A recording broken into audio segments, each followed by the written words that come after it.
Now wait, before you hit the dislike button after reading the title, please hear me out. Let me explain. RamiTheIcon is one of the most influential and recognizable sneaker content creators out there. With over 2 million followers on TikTok and 1.5 million subscribers on YouTube, his videos constantly rack up hundreds of thousands of views. At the peak of his content, some of his videos were reaching multi-tens of millions in views. But what is the substance of this content? Almost every video on his channel follows the exact same formula. The camera is always shot from the same spot, and each clip revolves around customers coming in to sell their sneakers. Rami legit checks the shoes, discusses pricing and details, and that's basically it. The only variations are whether the sneakers are particularly valuable, fake, or if the customer themselves are either drugged out or socially awkward to the point where holding a normal conversation is nearly impossible. I'm honestly surprised that this style of content still brings in such a massive viewership, especially considering it's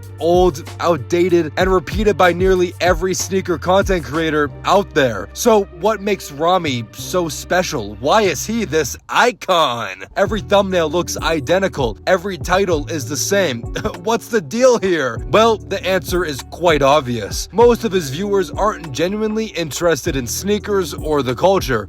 They're drawn into the comfort and the predictability that these videos provide and what personal relief they get out of them. I suppose there's something almost therapeutic with watching the spectacle of customers fumbling with material goods, making fools of themselves through the process of obsessively discussing money, fighting over $5 in these negotiations. Yeah, 240, bro. I'm sorry. 35, bro. 35. Bro, stop. Please don't do the begging. Don't do the begging, please. I beg, don't. The begging's not cool. Don't beg and make me feel bad, bro. That should not. Come on, you know how business is, though, bro. Many find it oddly mesmerizing in a disturbingly hypnotic way. Or maybe it's just a clever sleep aid, as some of these videos stretch from an hour and a half to 2 hours. 2 hours of the same exact camera angle, endless monotony, and absolutely nothing really happening. These people have to be bought. I think another reason why so many people are drawn into the channel is where Rami works. That being Cool Kicks. He's been there for almost a decade, climbing the ranks from intern to chief authenticator, at least according to this article written about him. It also mentions that on average, Rami authenticates 500 sneakers a day, and that his skills have only sharpened over the years. Some of the fakes are, quote, super good, he says, so you have to smell them. It's kinda hard to explain. A real Jordan 1 has a very distinct smell. They all smell the same. But when it comes to fakes, they can replicate what the shoe looks like, but they can't replicate the factory. The factory, I guess, has its own smell. The fake ones usually smell like glue, like alcohol. But if sniffing 500 pairs a day, I guess we can trust his skills, because clearly Rami is very much into the sniffing. And one of the biggest draws of his content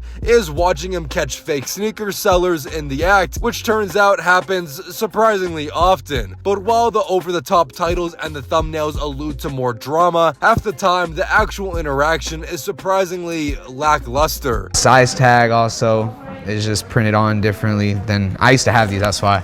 So, but yeah, no, I'd say they're no good. It's like, yeah.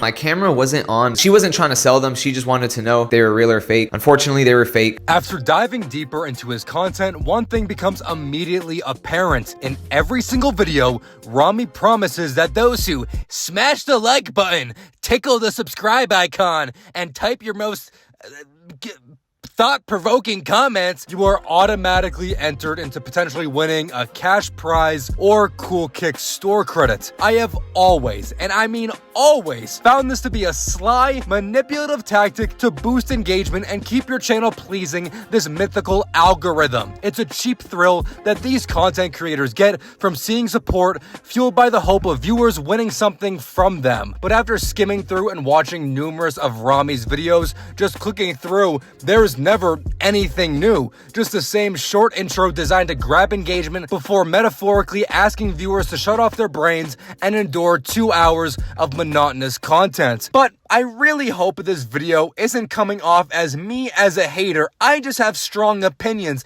and especially when it comes to hypocrisy, especially Rami's hypocrisy at full display here when he goes on to promote DraftKings, a sports gambling site. I can't believe this. It's literally the best time of the year for sports fans, and sign up using my promo code RAMI. Like I said, new customers bet $5 and get $300 instantly in bonus bets. You know what? I really wonder if part of the ad read is to make your eyeballs as soulless and lifeless as possible. But as Rami would interrupt this video with the gambling ad, he would later gamble with his customers. He would do a coin flip with this customer for $20, where the customer lost, with him losing out on $20 more on the sneakers he was selling. But immediately next, Rami would do another coin flip, but now for $200. And once again, Rami would win and says this afterwards. Just for the return, Shreesh, we gonna still give you 6,100.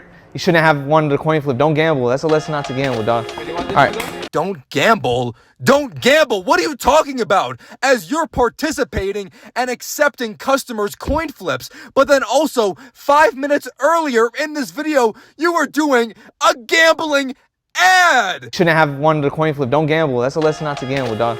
Don't gamble. And I obviously believe that anyone who willingly takes part in doing gambling ads genuinely does not agree with the moral value of what gambling is, nor probably even gamble themselves, but then shows the utter lack of responsibility and care to then promote a hollow service, an addiction tool like gambling, to either Rami's underage teenagers, and yes, everybody, he does occasionally have children under parental supervision visit and take photos with him at the shop, or then you may have mentally inept adults who lack basic self-control watching and digesting whatever Rami promotes and does on his channel. Rami was slightly called out in his comment section, surprisingly, for this hypocrisy. Gambling haram, bro! But while you may see it as Rami getting an easy bag, when getting that bag is heavily influenced by those using his sign-up code and depositing their money to DraftKings. So Rami is getting his money, chasing his bag and getting his bag, by then his viewers wasting and depositing their money. Rami, we're addicted.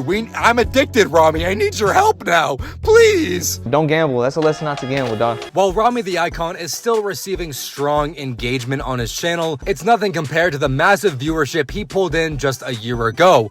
Back then, videos were routinely hitting 400,000 to 1 million views, where now he's averaging on the low end of 200,000 views per video. On TikTok, the numbers are even more sporadic, ranging between 25,000 to 50,000, though some clips barely scrape a few thousand. Of course, it's normal for channels to spike in popularity with massive viral videos like Rami had posted a few years ago. Rami has tens of videos with multi-million views on his YouTube, and his 3 pinned TikToks alone have accumulated over 100 million views.